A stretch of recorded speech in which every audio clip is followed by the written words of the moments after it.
openly dumped garbage, dyan nagmumula ang pollution, and it's more deadly than the greenhouse gas coming from factories.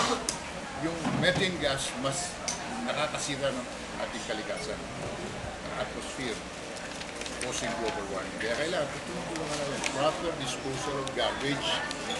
Tayong lahat maaaring tulong dyan. Walang exception. Every citizen must be part of the effort to really clean up garbage in our environment. Not to mention, yung undoy, naging grabe ang epekto sa atin dahil bumara ang basura sa mga drainage lines ng kalusuran. Bumara ang basura sa ating natural drainage, Pasig River, Desteros, Laguna de Bay.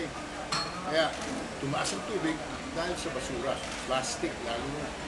So we must now learn from these experiences and let's minimize, if not to totally eradicate, the disastrous effects of climate change, at least minimize its damage to all of us, especially lives lost, by properly disposing garbage. And we will be following the law in the process. May batas na eh. Kailangan sumusunod natin.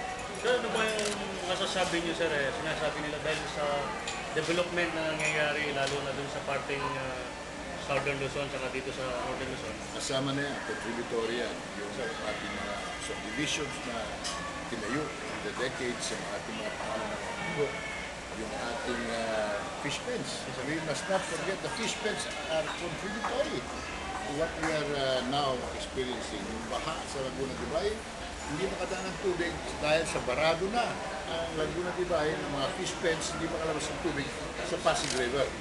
Buti nyo lang, kami nagde-dredging sa Pasig River. Lumalalim na ngayon yan, lalo na yung bibig, papunta ng Manila Bay.